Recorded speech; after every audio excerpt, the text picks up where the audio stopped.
4 billion birds leave Canada to migrate south every winter to balmier weather and a smorgasbord of food. This isn't about them. This is about the ones who stay behind, like Northern Cardinals, who stay in Canada all year, but are often associated with winter when the bright red of males pops against the snow. And since we spent the last 2 videos asking how and why birds migrate, today we're asking how and why these birds don't. As to the how, they start preparing for winter like migratory birds do, by gorging themselves on fatty foods. But cardinals are doing it to build a layer of insulation. Once winter sets in, their first line of defense is feather fluffing. By puffing themselves up, cardinals actually create even more insulation. Pockets of warm air form trapped between feathers that slow the onset of cold. But past a certain point, that won't be enough. That's when cardinal biology picks up the slack.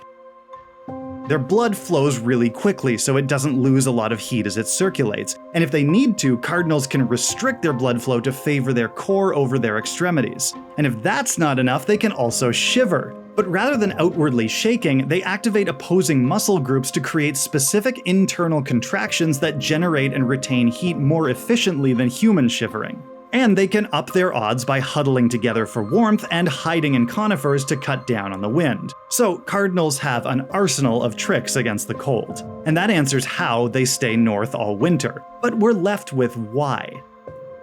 Why go through a life or death struggle against freezing and starvation while so many others waited out on a warm, abundant vacation? I mean, 78% of Canadian birds can't be wrong, right? Well, remember how migration evolves. It was a gradual response to increasing seasonality, multiplied by countless generations. So now, without any one bird choosing to fly thousands of kilometers a year, they've all just wound up accidentally doing it. Not because it's necessarily the best solution, it's just the one they ended up with. Which is to say, sorry, 78% of Canadian birds, but maybe you are wrong? Because when you think about it, long-distance migration is pretty insane. Yeah, it's nice when you arrive, but getting there and back means a brutally exhausting trip over endlessly unpredictable terrain. It is, in fact, a bit of a death trap. Northern Cardinals don't have a stellar mortality rate. The chances of an individual making it through a year are only about 65%.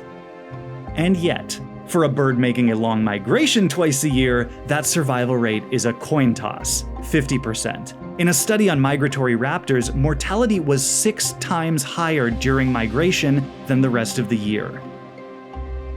The Northern Cardinal happened to evolve differently, to withstand rather than retreat from winter. It's not that they're missing out on an easy season down south. The truth might be crazier, that the only thing more dangerous than spending months freezing and nearly starving is migration. And next week, to finish off this series, we're going to take a look at the absolute poster birds for migration, and ask why they have been slacking off lately.